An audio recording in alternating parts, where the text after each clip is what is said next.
In 1857, an empire that seemed unbreakable was shaken by anger from within its own army. The rebellion did not begin overnight. It was built slowly, through years of injustice, fear, and broken trust. What exploded in violence had been growing silently for decades. This is the story of the causes of the Sepoy Mutiny. Hello and welcome. I hope you are doing well today. Thank you for being here and for taking time to explore history together. Today's story focuses not on the battles of 1857, but on the reasons behind them.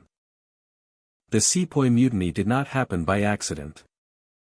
It was the result of political mistakes, economic pressure, military inequality, and deep cultural misunderstanding. Understanding these causes helps us understand why the rebellion spread so quickly, and why British rule was forever changed.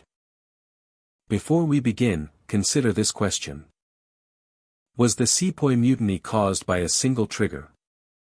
Or was it the unavoidable result of long years of British misrule? Share your thoughts. And let us begin. By the early 19th century, the British East India Company had moved far beyond its origins as a trading enterprise. What had once been a network of coastal settlements had become a powerful territorial authority. Large parts of India now lay under company control, governed through a combination of military strength, political pressure, and calculated expansion.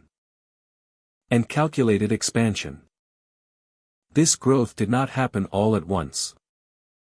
It unfolded through a series of wars, alliances, treaties, and annexations that steadily reduced the independence of Indian kingdoms. Some rulers were defeated on the battlefield. Others signed agreements that promised protection but quietly transferred power. In every case, authority shifted away from traditional structures and toward company officials. Military campaigns played a central role in this expansion. Company armies, composed largely of Indian soldiers under British command, fought wars against regional powers. Victories brought new territories under company administration. Defeats of Indian armies weakened resistance and demonstrated the growing imbalance of power. Treaties followed warfare. These agreements often required rulers to accept company advisors, station British troops within their territory, or surrender control over foreign policy. While kingdoms retained their titles, real authority slipped away. Decisions that once belonged to courts and councils were now influenced or dictated by company representatives. Annexation became more common as confidence grew. Territories were absorbed into company rule, reorganized into districts, and placed under direct administration. Revenue systems were imposed, courts established, and laws enforced by company officials. One of the most controversial tools of expansion was the doctrine of lapse, introduced in the 1840s. Under this policy, states without a direct male heir were annexed by the company. Traditional practices that allowed adoption or succession through other means were dismissed. Legal reasoning replaced custom, and inheritance was redefined to favor imperial interests. For Indian rulers, the doctrine of lapse was devastating. Kingdoms that had existed for generations were absorbed without war. Courts were dissolved, armies disbanded, and ruling families stripped of authority. Even loyal rulers discovered that allegiance offered no protection against annexation. The removal of rulers disrupted long-established power structures. Nobles lost positions, soldiers lost patrons, and administrators found themselves without roles. The social fabric woven around royal courts began to unravel. Power that had once been visible and local became distant and bureaucratic. Company officials viewed these changes as efficient and rational. Direct rule allowed uniform laws, standardized taxation, and clearer lines of authority. Yet these benefits were measured from above, not from within affected communities. Familiar institutions disappeared, replaced by officials who spoke different languages and followed unfamiliar rules. Justice became formal and impersonal. Appeals traveled through paperwork rather than personal connection. Economic consequences followed political change. New administrations focused on revenue collection. Land was surveyed, assessed, and taxed with greater precision. While this increased income for the company, it placed heavy burdens on farmers and landholders who struggled to meet fixed demands. Traditional support systems weakened. Courts that had once sponsored artists, scholars, and craftsmen vanished. Without royal patronage, cultural life suffered. Towns that had thrived under local rulers declined as resources were redirected toward company priorities. Resentment grew quietly. Dispossessed elites felt betrayed. Soldiers who had served fallen rulers faced uncertainty. Communities sensed loss without always understanding the forces behind it. Anger did not erupt immediately, but it settled beneath the surface. The company continued to expand, confident in its methods. Each annexation reinforced the belief that Indian states were fragile, and that British administration was superior. Yet this confidence masked growing discontent. Expansion created order on maps, but unrest in hearts. By the 1850s, the company governed vast territories through a centralized system. Power flowed from distant offices. Decisions were made by a small group of officials supported by military force. Indian participation in governance remained limited, and traditional authority was largely dismantled. The expansion of company rule reshaped India politically and socially. Kingdoms were absorbed, rulers removed, and centuries-old structures collapsed. In their place stood a system designed for control and revenue rather than consent. This transformation did not go unnoticed. Conversations in markets, barracks, and homes reflected shared frustration. People spoke of lost sovereignty, broken promises, and imposed authority. While resistance remained scattered, awareness spread. The political takeover before 1857 created conditions ripe for crisis. Expansion brought stability on the surface, but instability beneath. The company had achieved dominance, yet it had done so at the cost of legitimacy. By absorbing Indian kingdoms, the company eliminated buffers that once mediated power. It placed itself directly against the population. Every grievance, whether economic, cultural, or military, now pointed toward company rule. The expansion of company authority before 1857 stands as a period of rapid and decisive change. Through war, treaties, and annexation, the company built an empire. Yet this empire rested on fragile foundations. The collapse of traditional power structures left a vacuum filled by resentment. Control had been secured, but acceptance had not. The stage was set for a confrontation that would test the limits of company rule and reshape the future of India. British rule reshaped the economy of India in ways that reached deep into everyday life. What had once been a complex network of local trade, agriculture, and craftsmanship was gradually redirected to serve imperial priorities. The British administration viewed land as the most reliable source of income. New revenue systems were introduced, carefully measured and rigidly enforced. Fields were surveyed. Crops were assessed. Taxes were fixed according to calculations that rarely considered uncertainty or hardship. For peasants, this system brought relentless pressure. Taxes had to be paid on time and in full. Taxes had to be paid on time and in full. Poor harvests did not reduce demands. Poor harvests did not reduce demands. Flood, drought, or illness offered little relief. Flood, drought, or illness offered little relief. When payment failed, penalties followed quickly. When payment failed, penalties followed quickly. Land was seized. Land was seized. Rights were lost. Rights were lost. Families fell into debt that was difficult to escape. Families fell into debt that was difficult to escape. Moneylenders became powerful figures in rural life. Moneylenders became powerful figures in rural life. Loans were taken to meet tax demands. Loans were taken to meet tax demands. Interest accumulated. Interest accumulated. Fields passed from cultivators to creditors. Fields passed from cultivators to creditors.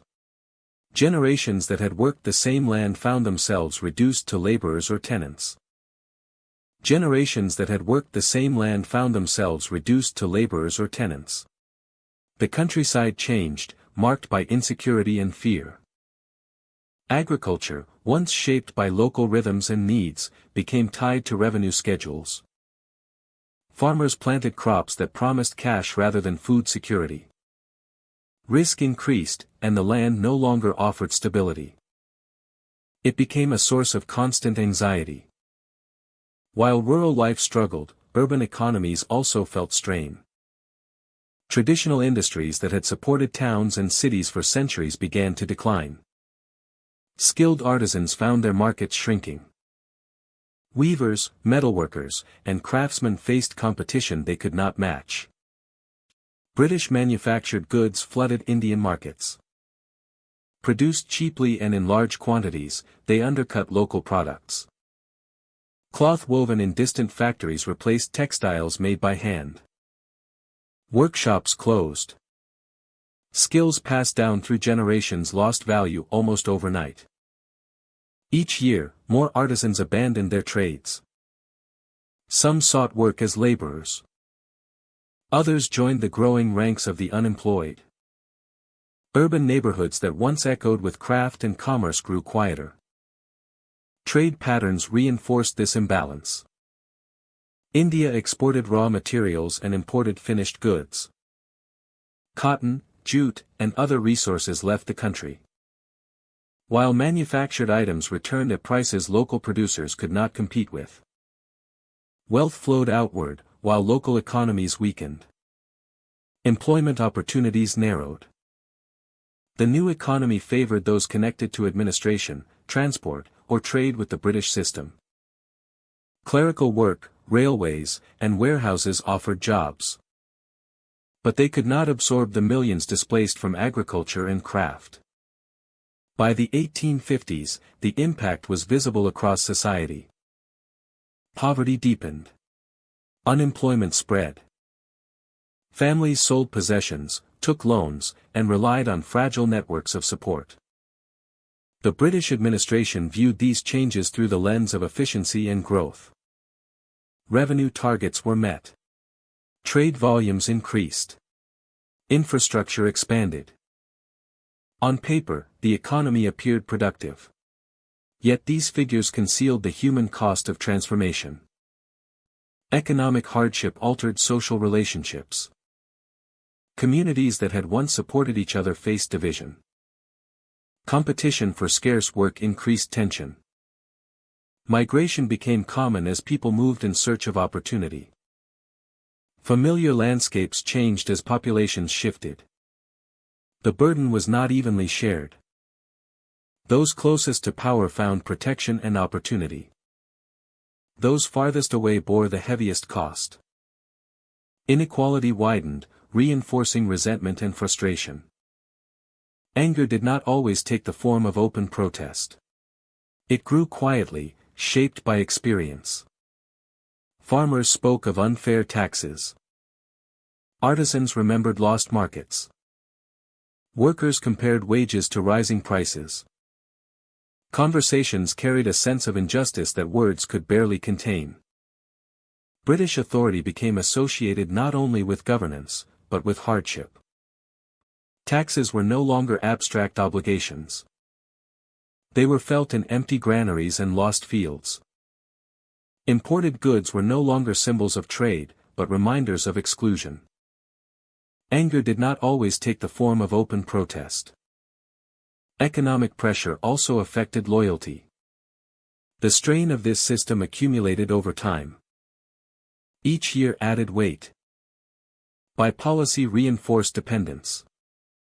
By mid-century, many felt trapped within an economy that offered little hope of improvement. This hardship fueled broader discontent. Political grievances gained strength because they were rooted in daily struggle. Demands for fairness were shaped by lived experience, not theory. Economic suffering gave urgency to questions of authority and justice. The link between economy and power became clear. Control over land and trade translated into control over life itself. Resistance, when it emerged, was driven not only by ideology, but by hunger, debt, and loss. British rule had transformed India into a source of revenue and raw material. In doing so, it weakened the foundations of local prosperity. Growth for the empire meant strain for the governed. By the 1850s, the signs were unmistakable. Poverty and unemployment had increased sharply. Traditional industries lay in decline. Rural society faced constant pressure. Urban workers struggled for survival. This economic landscape shaped the mood of the time. It created a society marked by endurance, resentment, and quiet anger. While authority appeared firm, it rested on an economy that had pushed millions to the edge. Economic exploitation and heavy taxation did more than alter markets. They reshaped lives and expectations. They turned everyday hardship into a shared experience that crossed region and class. The economy had been transformed, but at a human cost that could not be ignored. The anger it generated would soon find expression, shaping the course of events that followed and leaving a lasting mark on the relationship between India and British authority. As British rule expanded across India, authority did not rest only on armies and administration. It also reached into social life, customs, and belief.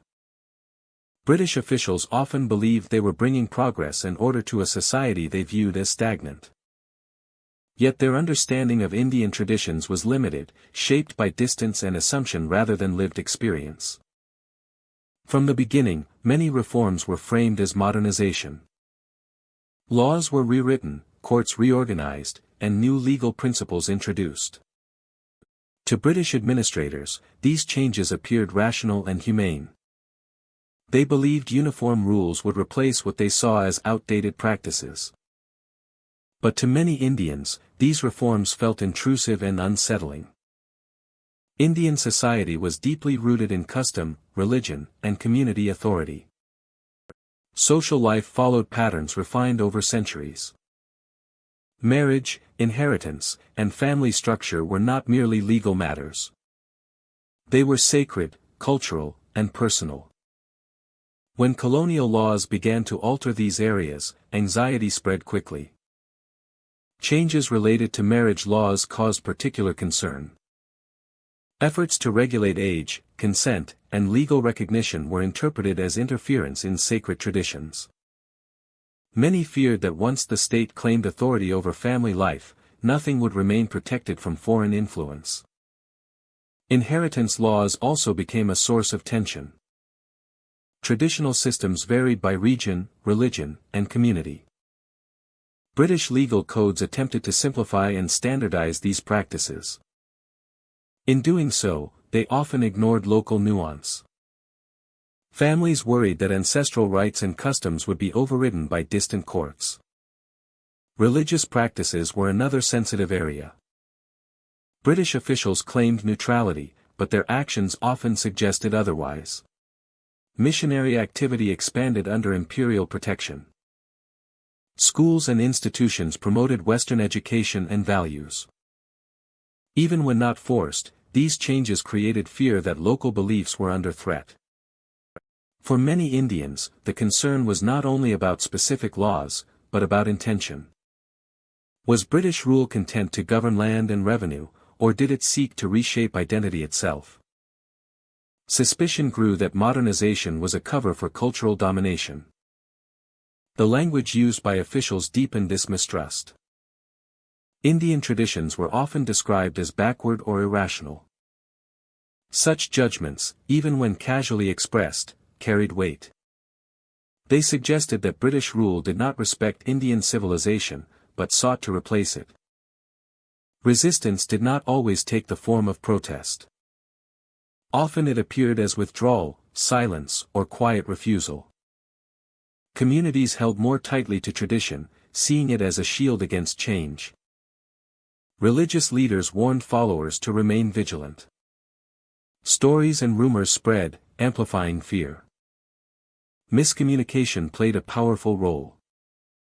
Nuance was lost as concerns traveled up the chain of command. By the time policies were implemented, they often arrived stripped of local context. Efforts to reassure the population were inconsistent. Some officials recognized the danger of interference and urged caution. Others believed firm action was necessary to push society forward. This lack of unity created confusion. Policies shifted, enforcement varied, and trust weakened further.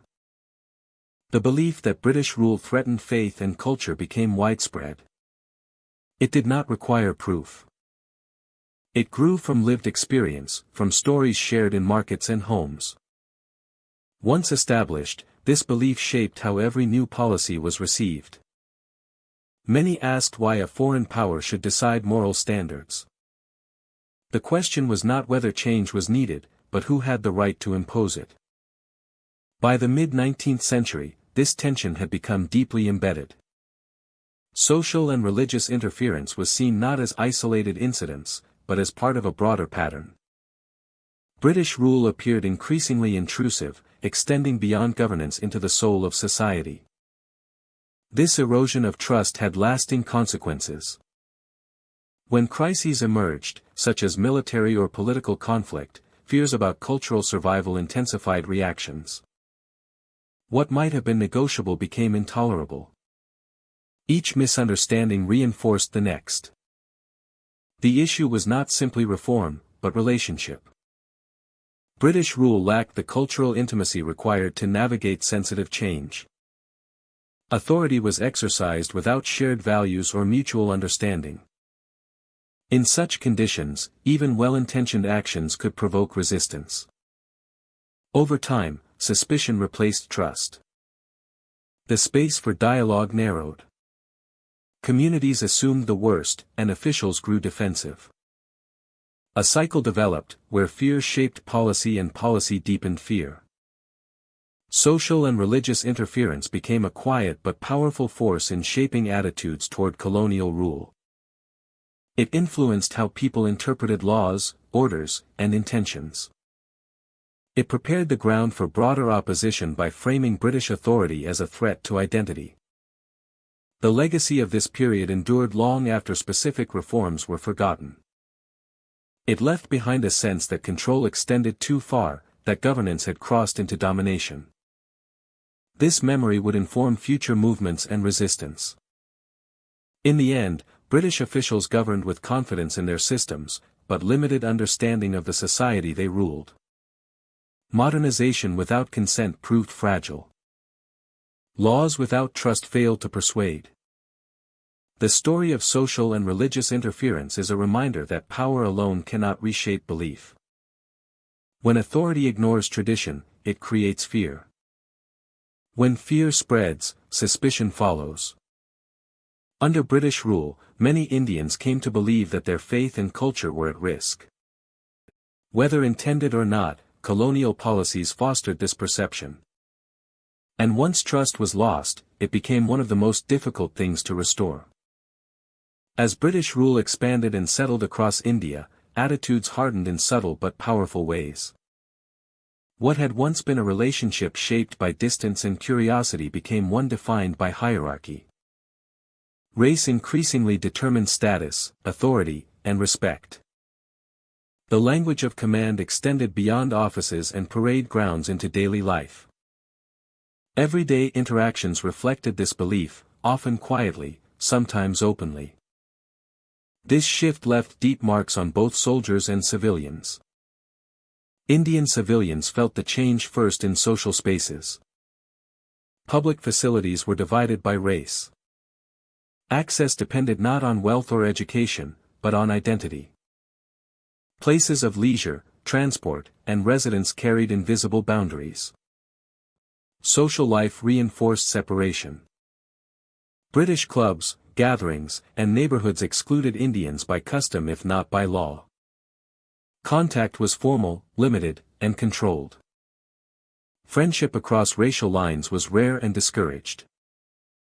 In administration, discrimination became routine.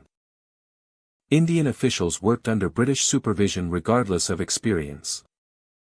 Promotion was slow and often blocked. Responsibility without authority defined many careers. Courts reflected the same imbalance. British judges presided over cases involving Indian lives and property. Legal equality existed in theory, but practice told a different story. Credibility and privilege followed race. Punishments varied, and accountability was uneven. British subjects were often treated with greater leniency. Indian litigants faced a system that rarely felt impartial. Justice appeared distant and unequal. For Indian soldiers, the contradiction was especially sharp.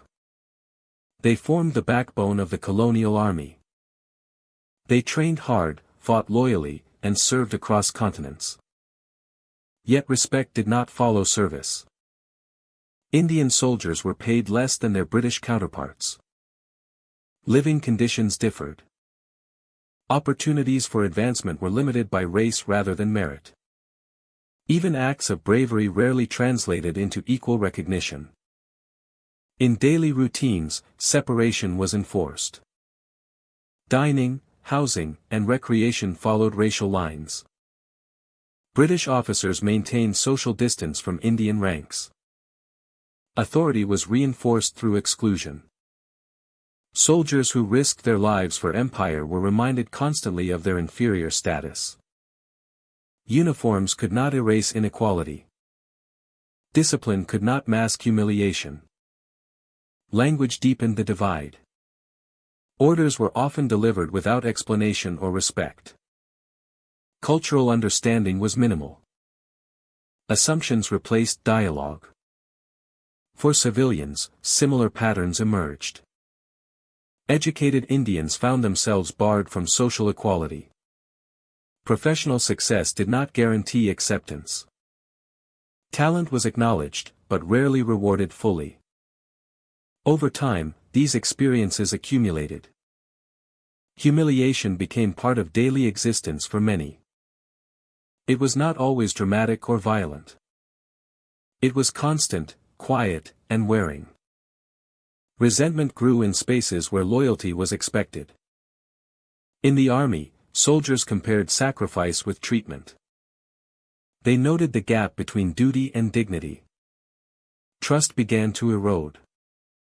British attitudes, shaped by fear of rebellion and desire for control, reinforced distance.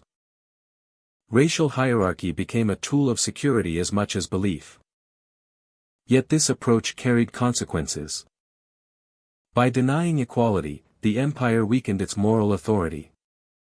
By enforcing humiliation, it planted anger. Order was maintained, but loyalty was hollowed. In towns and cities, discrimination shaped political awareness. Educated Indians began to articulate shared grievance. Personal insult became collective memory. Racial injustice turned into political motivation. Indian soldiers returning from foreign wars brought comparisons. They had seen other societies and other armies. They recognized that inequality was not universal. Questions followed. Why service did not bring respect? Why sacrifice did not bring equality? Why loyalty did not bring dignity? These questions had no easy answers within the colonial system. British officials often misunderstood this resentment.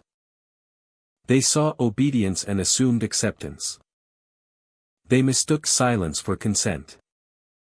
They underestimated the emotional weight of humiliation. Over time, racial discrimination shaped the atmosphere of rule. It influenced how laws were enforced and how policies were received. It affected trust between ruler and ruled. It altered the meaning of authority. For many Indians, empire came to symbolize not order, but exclusion. Not justice, but hierarchy. Not partnership, but dominance. The gap between promise and reality widened. This sense of injury did not always lead to open protest. Often it became internalized. It shaped attitudes quietly, passed through conversation and memory. Humiliation became part of collective experience. Among soldiers, this was particularly dangerous for the empire. Armies rely on morale as much as discipline. When respect disappears, loyalty weakens. The foundation of control begins to crack. British rule depended on Indian cooperation at every level. Racial discrimination undermined that cooperation. It created distance where trust was needed. It created resentment where unity was required. By the early 20th century, these feelings were widespread. They fed into broader movements for dignity and self-respect. Political demands were shaped by personal experience. The struggle was not only for power, but for equality. Racial discrimination did not alone bring the end of empire. But it deepened every conflict and sharpened every grievance. It turned administrative rule into personal insult. It transformed loyalty into question. Humiliation became a quiet force shaping history. It influenced soldiers who would later stand aside or support change. It influenced civilians who demanded respect along with rights. It weakened the emotional foundations of empire. British authority rested on control, but also on belief. When belief eroded, control became harder to maintain. Racial hierarchy accelerated that erosion. The cost was long-lasting. The legacy of discrimination remained even after empire ended. It shaped memory, identity, and national consciousness. The experience of being treated as inferior did not fade easily.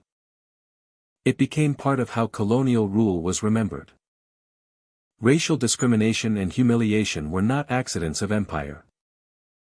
They were features of its structure. They enforced dominance, but also planted resistance. In seeking to rule, the empire diminished those it governed.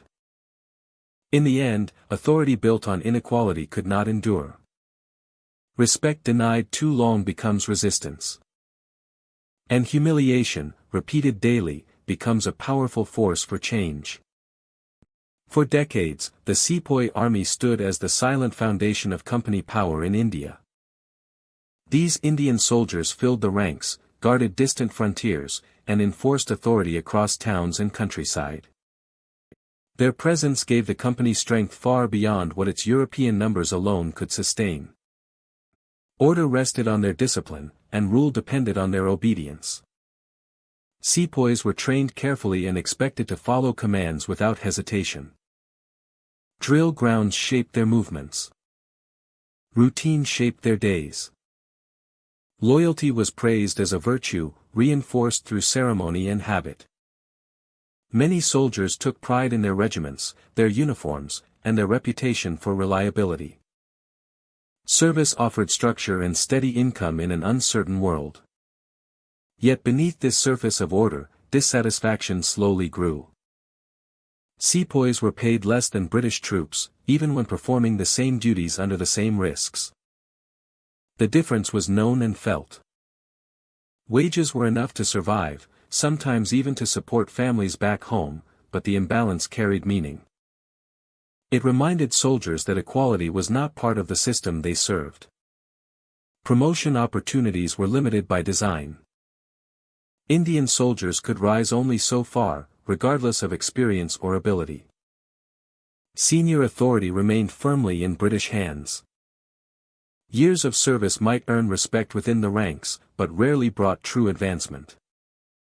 This barrier shaped ambition and frustration alike, turning dedication into quiet resentment. Daily life reinforced separation. British officers lived apart, dined apart, and socialized apart. Interaction was formal and distant. Orders flowed downward, rarely accompanied by explanation. Mutual understanding was limited, and trust weakened as distance grew. The army functioned, but connection eroded. Cultural customs were often ignored or misunderstood. Religious practices, dietary rules, and traditional observances mattered deeply to sepoys, shaping identity and honor. When these customs were overlooked or treated carelessly, the effect went far beyond inconvenience. Changes in military practice during the early 19th century added strain. New regulations, new equipment, and new expectations altered familiar routines. What had once been stable began to shift. For soldiers whose loyalty depended on predictability and respect, these changes created unease. Sepoys were expected to serve wherever ordered, sometimes far from home and across unfamiliar terrain. Overseas deployment challenged long-held beliefs about duty and tradition.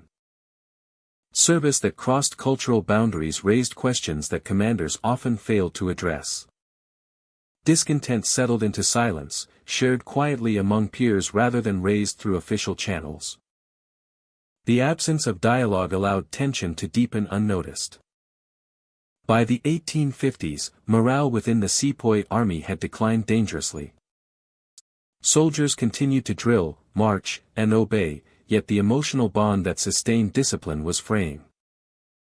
Loyalty remained outwardly intact, but confidence in leadership had weakened. The army still functioned, but its foundation was under strain. Pay inequality, limited advancement, and cultural neglect formed a pattern that could no longer be ignored. The sepoys were not disloyal by nature. Many had served for years, even generations, within the company forces. Their grievances were shaped not by sudden anger, but by accumulated experience. Pay inequality, limited advancement, and cultural neglect formed a pattern that could no longer be ignored. The company relied heavily on these soldiers, yet failed to fully understand them. Administrative efficiency replaced personal connection. Policies focused on control rather than cohesion. The assumption that discipline alone could sustain loyalty proved increasingly fragile. Within barracks and camps, conversations changed tone. Respect for authority mixed with doubt. Pride in service competed with frustration. Soldiers measured their sacrifices against their treatment and found imbalance. The army still appeared strong, but cracks widened beneath the surface. Officers, confident in long-standing systems, often misread the situation.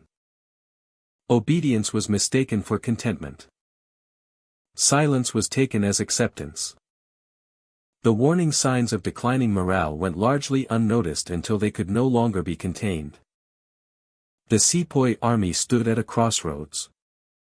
It remained the backbone of company power, yet its loyalty was no longer unconditional. The very force that enforced order carried within it the seeds of instability. This contradiction defined the years leading up to the Great Rupture. Discontent did not erupt overnight. It gathered slowly, shaped by routine and repetition. Each unequal paycheck, each denied promotion, each ignored custom added weight. By the middle of the century, that weight had become heavy. Understanding this period requires looking beyond moments of open conflict. The true story lies in the everyday experience of service. In the quiet realization that dedication did not lead to dignity. In the growing awareness that loyalty was demanded but not fully returned. The sepoys had upheld company rule with discipline and endurance. Their dissatisfaction was not a rejection of order itself, but a response to imbalance within it. When morale declined, it reflected not weakness, but unmet expectation. By the 1850s, the Sepoy army remained outwardly obedient, yet inwardly unsettled. The system still stood, but its foundation had shifted. This discontent would soon matter far beyond the barracks. It would challenge assumptions about loyalty and control. It would reveal that power built on unequal foundations carries risk. The Sepoy army had carried the company for decades. When morale fell, it signaled not just unrest within the ranks, but a broader crisis of rule. In the early 19th century, the role of the Indian soldier was changing in ways few had anticipated. For decades, sepoys had served close to home, guarding territories, fighting regional wars, and enforcing company authority within the subcontinent. Military service, though demanding, had been shaped by custom, negotiation, and an understanding of social boundaries.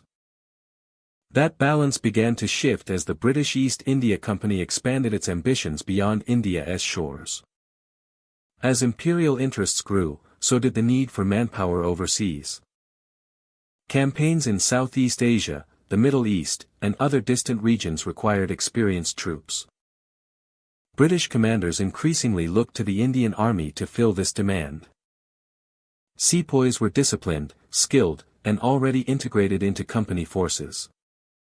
From a military perspective, their deployment abroad seemed logical. For many Indian soldiers, however, overseas service raised profound concerns. Crossing the sea was not merely a physical journey. It carried deep social and religious meaning. Among many communities, long-standing beliefs held that crossing salt water threatened ritual purity and social identity. Such a journey could sever ties with family, caste, and community, consequences that extended far beyond the battlefield. Earlier arrangements had recognized these concerns. Sepoys were often assured that their service would remain within India, or that overseas deployment would be voluntary. These assurances formed part of the unwritten contract between soldiers and the company. Trust rested on the belief that cultural boundaries would be respected, even as military discipline tightened. As the 19th century progressed, these informal understandings weakened.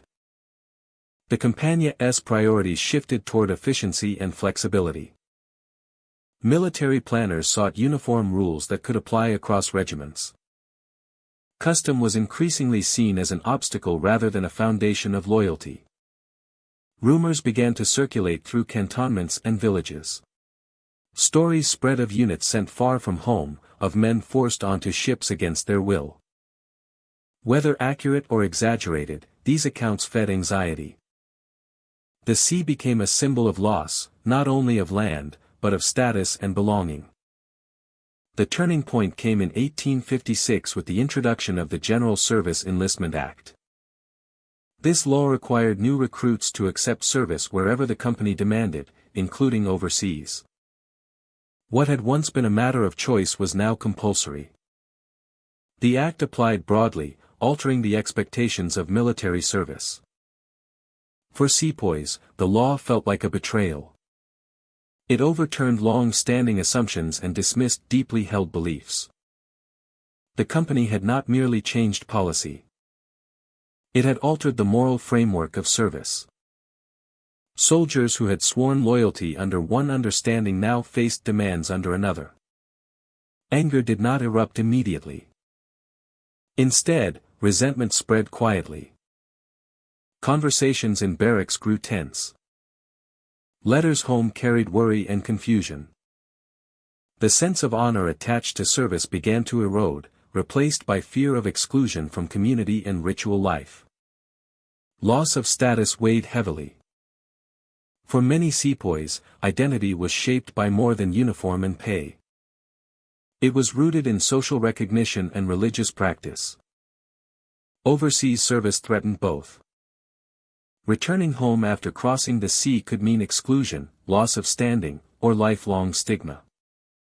British officers often failed to grasp the depth of this concern. Some viewed resistance as superstition or stubbornness. Others believed discipline could overcome reluctance.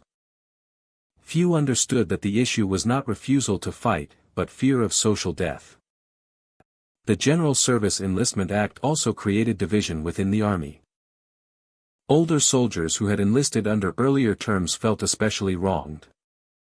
New recruits faced pressure to accept conditions that clashed with family expectations. Trust between ranks and command weakened. As confidence in leadership faded, so did the stability of the system. The act came at a moment when other grievances already existed. Pay disputes, limited promotion, and cultural insensitivity had strained relations for years. Overseas service became the issue that brought these frustrations into focus. It symbolized a broader pattern of disregard. Sepoys began to question whether their sacrifices were valued. They saw a company willing to override belief for convenience.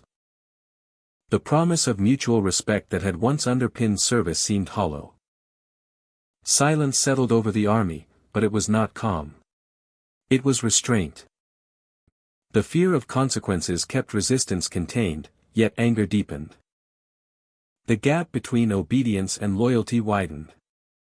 For British authorities, the law appeared necessary and practical. Empire required mobility. Campaigns demanded troops who could be deployed without hesitation.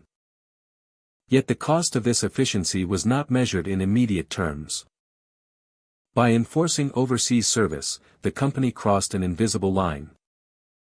It replaced negotiation with compulsion. In doing so, it weakened the bond that held the Sepoy army together. The General Service Enlistment Act of 1856 did more than change military policy. It altered perception. It convinced many soldiers that their beliefs could be sacrificed for imperial need.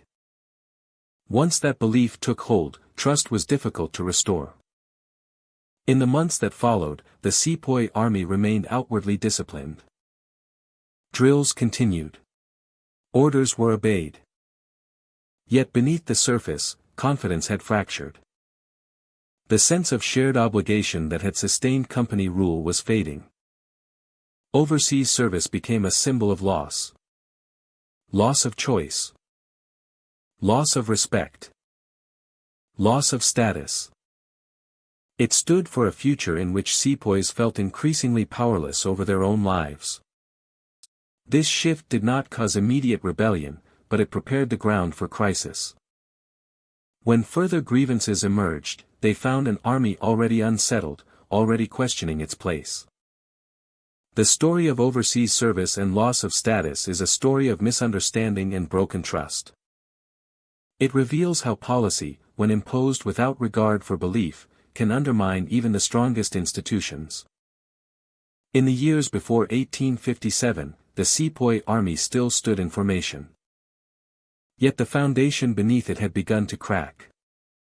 The sea, once a distant boundary, had become a dividing line between loyalty and resistance, between service and identity. In the early months of 1857, a seemingly routine change quietly unsettled the ranks of the company army.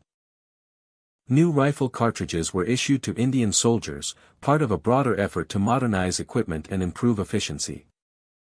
On the surface, it appeared to be a technical adjustment. Beneath it, something far more serious was taking shape. The new rifles required soldiers to bite open cartridges before loading. This small action, repeated during training and drill, carried unexpected meaning. Rumors began to circulate about the grease used on the cartridges. It was said that they were coated with cow and pig fat, substances deeply offensive to Hindu and Muslim beliefs. For Hindu sepoys, the cow was sacred. For Muslim sepoys, the pig was forbidden. The idea that both fats were present suggested not carelessness, but deliberate disrespect. In barracks and cantonments, whispered conversations replaced casual routine. Questions spread faster than answers. British officers initially dismissed these concerns as misunderstanding. Some denied the rumors outright. Others attempted to reassure the troops, offering explanations and alternatives. But reassurance came too late, and trust had already been strained by years of accumulated grievances. The issue was not only the cartridges themselves. It was what they appeared to represent.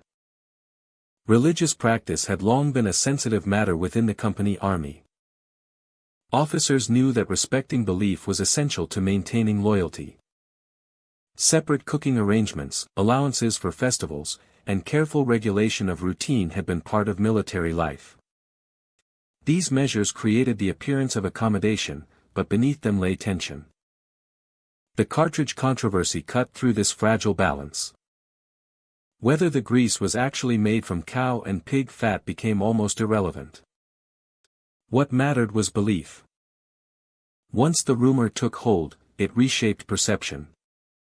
Soldiers began to interpret past actions in a new light, searching for hidden meaning. Some sepoys wondered if this was an attempt to undermine their faith. Others feared a broader plan to alter religious identity altogether. These fears were not born in isolation. They were shaped by years of economic pressure, political exclusion, and social change. Within the ranks, the issue became deeply personal. Soldiers discussed it late into the night, weighing duty against conscience. For many, refusing the cartridge felt like the only way to preserve honor. Obedience now carried spiritual consequence. British responses varied. In some units, officers ordered cartridges to be modified or allowed sepoys to prepare them themselves. In others, commands were enforced strictly. This inconsistency deepened confusion. Trust requires clarity, and clarity was absent. Punishments for refusal hardened attitudes. What had begun as a rumor turned into a confrontation. Soldiers felt unheard. Officers felt challenged. The gap between authority and loyalty widened. The controversy also spread beyond the army. Civilians heard the stories through returning soldiers and local networks. The idea that British rule disrespected religion resonated widely. It confirmed long-held suspicions about foreign authority. In a society where faith shaped identity and community, the implications were enormous. Religion was not a private matter. It guided daily life, social order, and moral responsibility. Any threat to it was a threat to the self. The cartridge issue struck at the heart of this arrangement. It questioned whether that trust was still justified. As weeks passed, confidence eroded. Orders were followed with hesitation. Drill lost its rhythm. Silence replaced routine chatter. The atmosphere in cantonments grew tense and uncertain. The controversy revealed how fragile authority could be when belief was ignored. Years of service, loyalty, and sacrifice were overshadowed by a single issue that touched faith. They saw it as a sign. British officials later argued that the crisis was fueled by misunderstanding. They pointed to attempts at correction and explanation. But perception mattered more than intention. Once belief shattered, repair became nearly impossible. The greased cartridge controversy did not create the rebellion on its own. It ignited what was already prepared. Economic hardship, political exclusion, and social anxiety had built pressure over decades. The cartridge provided the spark. When resistance began, it spread rapidly. Soldiers who refused cartridges found support among others who shared their fear. What began as isolated defiance became collective action. The power of the controversy lay in its simplicity. It was a clear and personal issue. It required no abstract theory or distant grievance. It demanded an immediate choice between obedience and belief. This choice defined the moment. For many sepoys, loyalty to the company could not outweigh loyalty to faith. The army that had upheld British rule now stood divided against itself. In hindsight, the cartridge issue appears almost symbolic. A small object carrying enormous meaning. It revealed how deeply religion and identity were intertwined with military service. The controversy exposed the limits of control through force alone. Authority could command action, but it could not command belief. When belief was threatened, obedience collapsed. The cartridge controversy had done its work. It transformed suspicion into certainty, and doubt into resolve. In early 1857, the introduction of new cartridges set events in motion that could not be contained. Whether the rumors were true or not no longer mattered. Confidence in British intentions had been shattered. This moment became the immediate trigger, not because of Greece alone, but because it confirmed a deeper fear. Because it confirmed a deeper fear that faith, identity, and dignity were no longer safe under company rule. The greased cartridge controversy stands as a reminder that history often turns on belief as much as fact. In the quiet moments before rebellion, a rumor became reality, and reality became resistance. In the years leading up to the Great Upheaval of 1857, British authority in India appeared firm on the surface. Garrisons were disciplined, administration was orderly, and commands were issued with confidence. Yet beneath this appearance of control, deep frustration was spreading. Indian soldiers and civilians carried grievances that were visible to those who looked closely. British leadership, however, failed to see the danger clearly. Many officers believed loyalty was secure. Indian soldiers had served for decades, fighting in distant wars and enforcing imperial rule. Their obedience was taken for granted. When discontent appeared, it was often dismissed as temporary or insignificant. British leaders assumed discipline alone could resolve any problem. Warnings were present long before violence erupted. Soldiers expressed discomfort over religious, cultural, and economic issues. Local intermediaries reported unease within the ranks. Small acts of resistance and hesitation signaled deeper unrest. Complaints were often brushed aside. Officers viewed them as excuses or misunderstandings rather than genuine concerns. Communication flowed in one direction, from command to subordinate. Listening was rare, and empathy was absent. Leadership relied on authority instead of understanding. Punishments were imposed to reinforce obedience.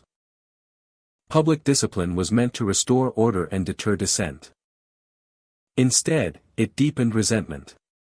Each harsh sentence confirmed the belief that British leadership did not care to understand those it commanded. Few officers attempted meaningful conversation with their men. Cultural distance widened the gap. Language barriers, social separation, and rigid hierarchy prevented trust from forming. Leadership became an exercise in control rather than guidance. Authority without trust cannot endure pressure. As frustration grew, silence replaced complaint. Soldiers stopped voicing concerns, not because they were satisfied, but because they believed no one would listen. This silence was mistaken for calm. In reality, it was a warning sign of deeper anger. The failure lay not in lack of intelligence, but in lack of imagination. British leaders struggled to see the world from Indian perspectives. They underestimated how deeply religion, honor, and community shaped identity.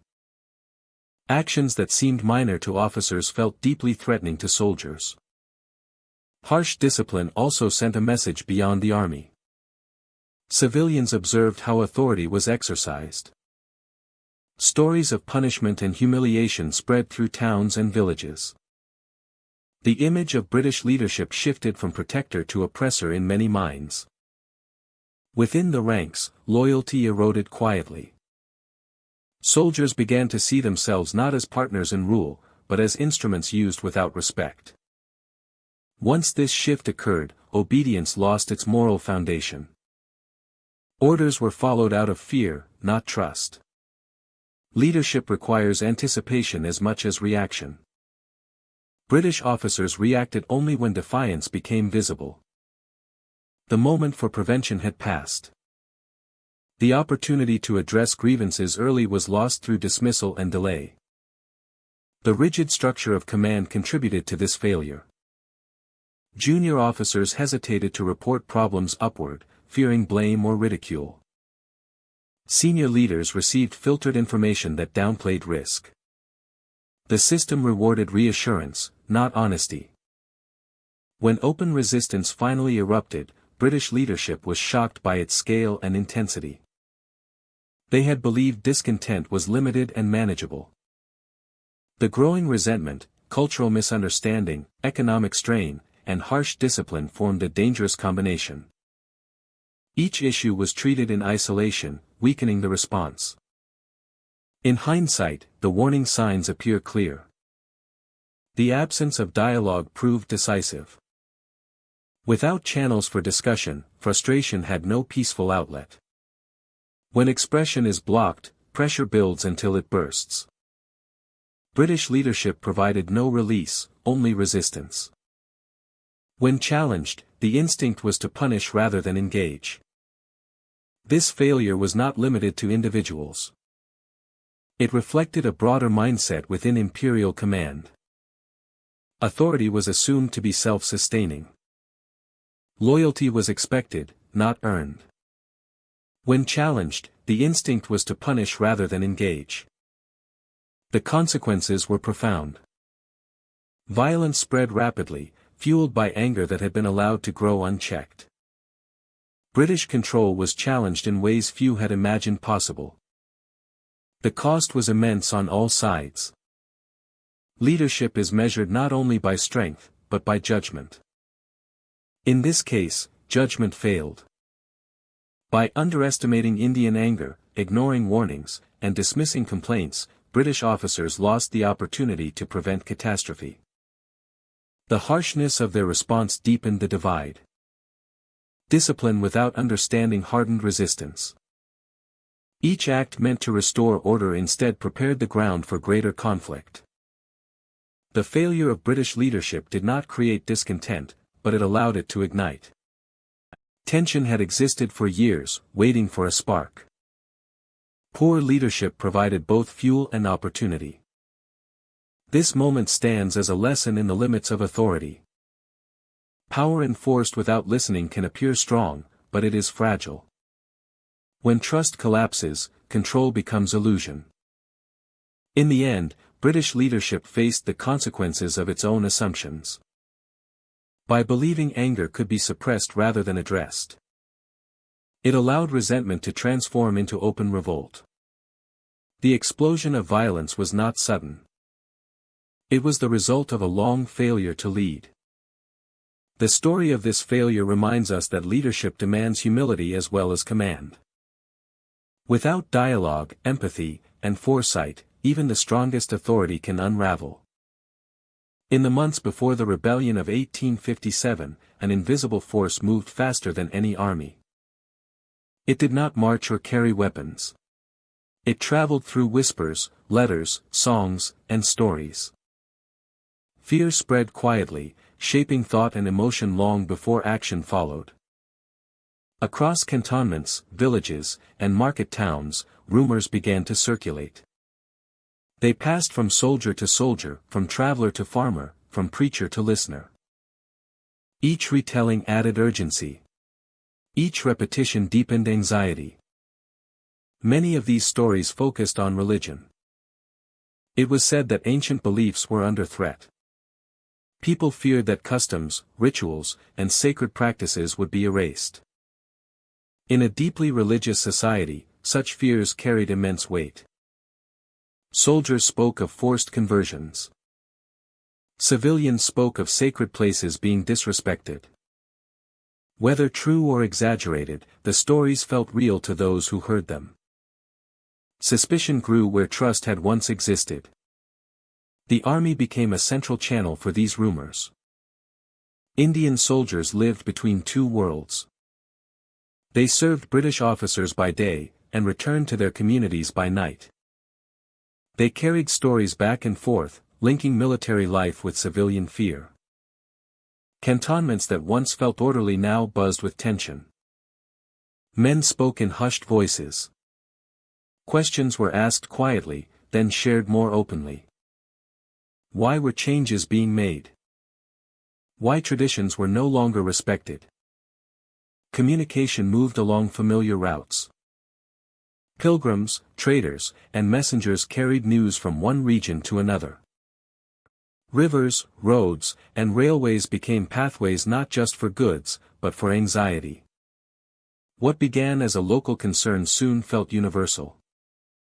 British officials underestimated this current of fear. Reports focused on discipline and logistics. Rumors were dismissed as misunderstanding or superstition.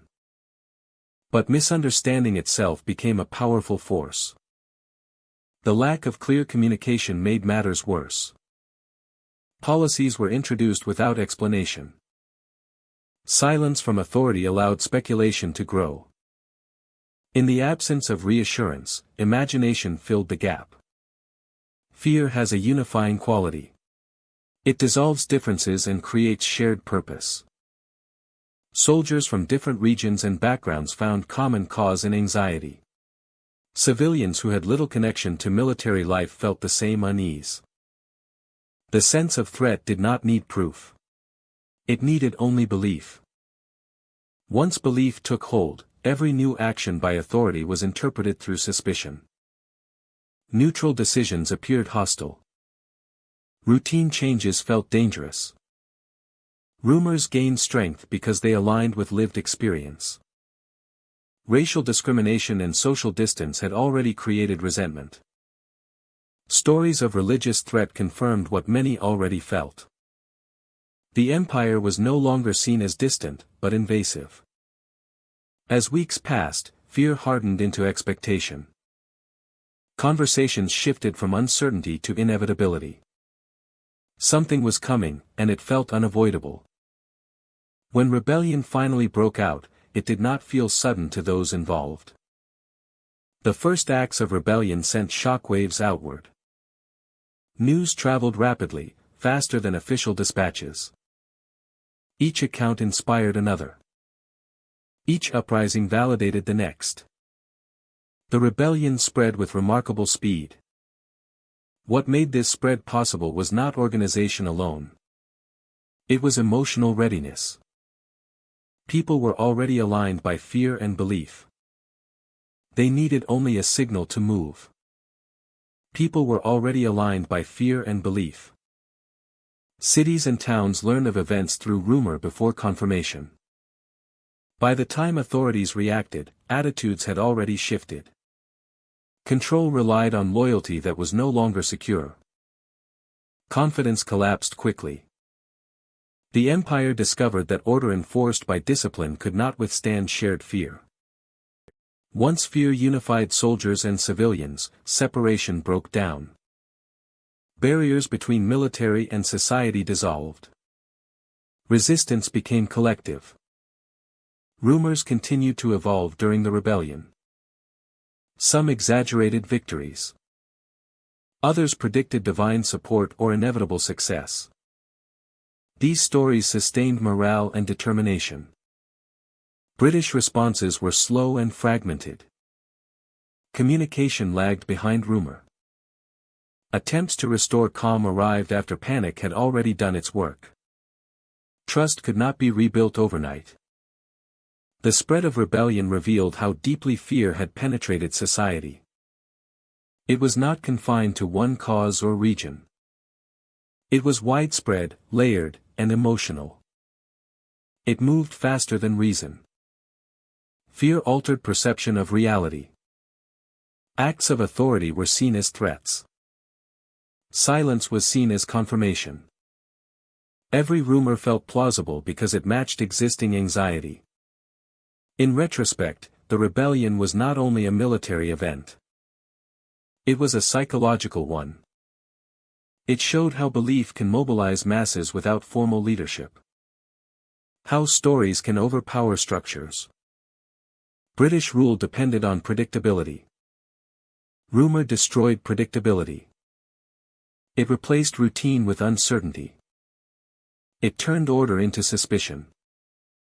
The months before the rebellion were a warning. They showed that control without understanding is fragile. That fear ignored does not fade. It grows. Once fear crossed a certain threshold, events moved beyond control. Authority reacted rather than directed. The rebellion's speed shocked the empire because its cause was invisible. It lived in minds and conversations. The spread of fear and rumors reshaped history. It united people who might otherwise have remained divided. It transformed anxiety into action. It proved that power is not only held by armies, but by belief. When rebellion began, it felt sudden to rulers. But to those who lived through the months of fear, it felt long prepared. The spark only ignited what was already burning.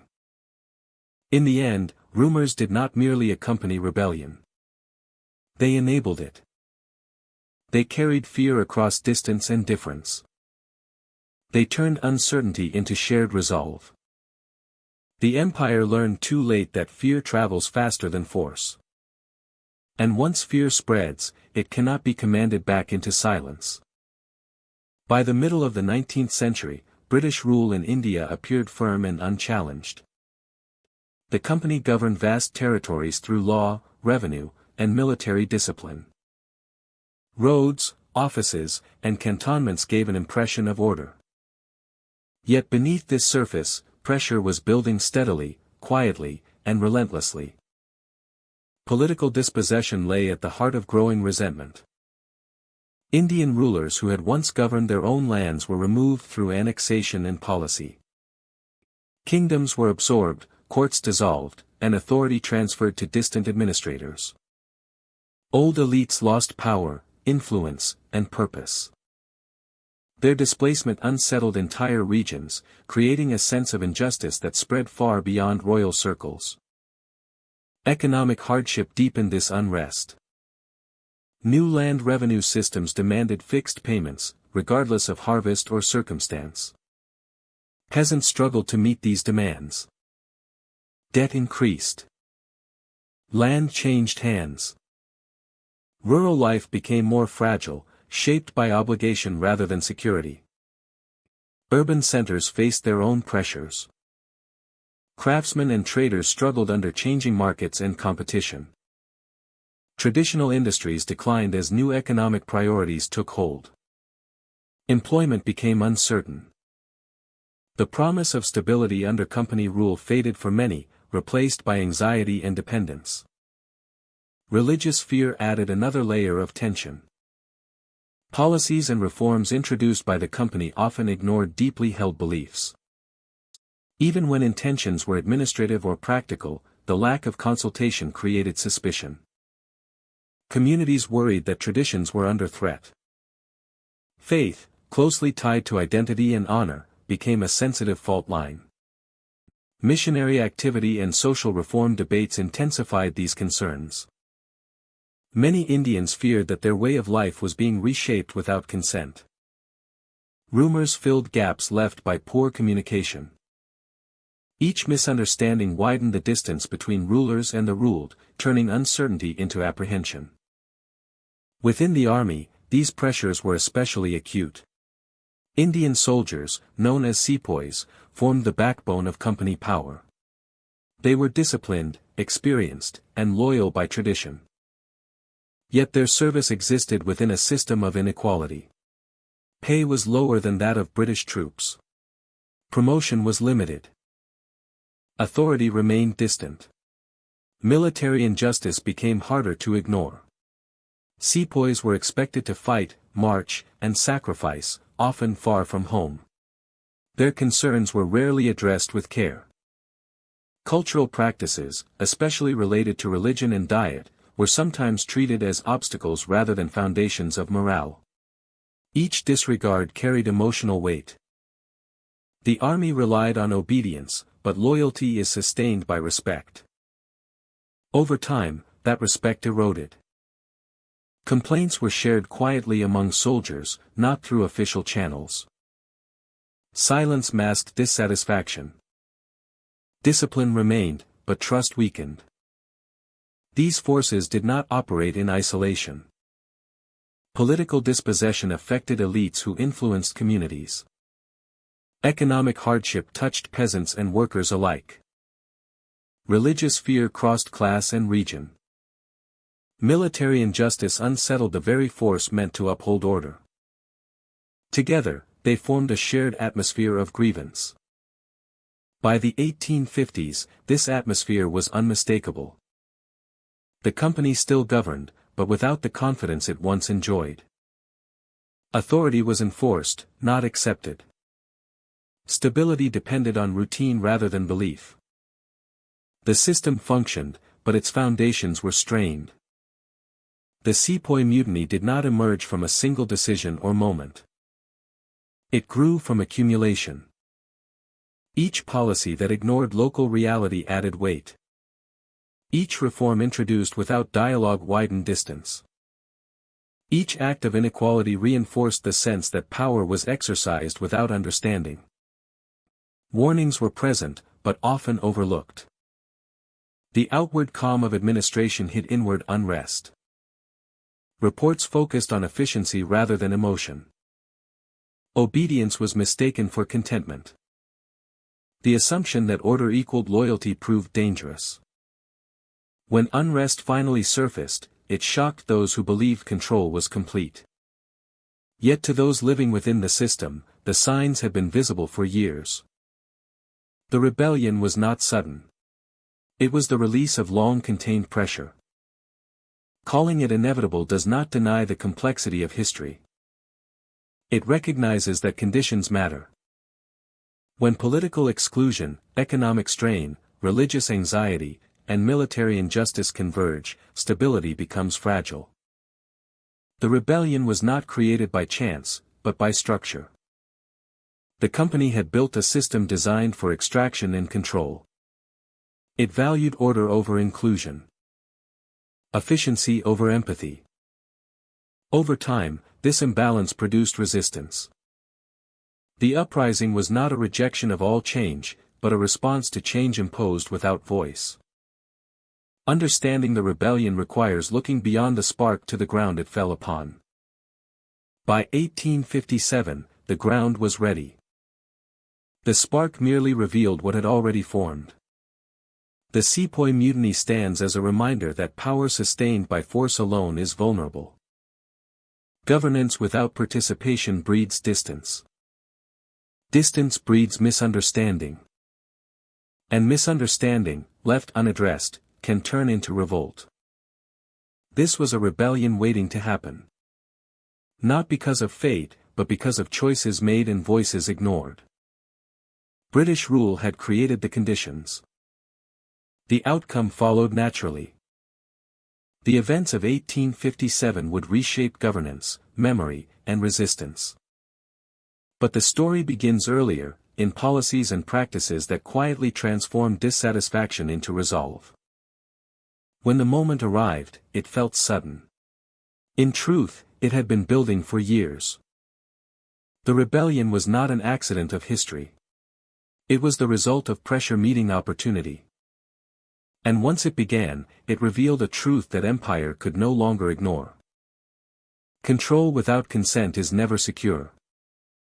The causes of the Sepoy Mutiny reveal how deeply British rule had failed to understand the people it governed. The rebellion of 1857 was born from years of neglect and arrogance. Not from a single mistake. Remembering these causes helps us see that empires fall when they ignore dignity and respect. Thank you for listening and for exploring this important chapter of history. May understanding the past help us recognize the warning signs of injustice.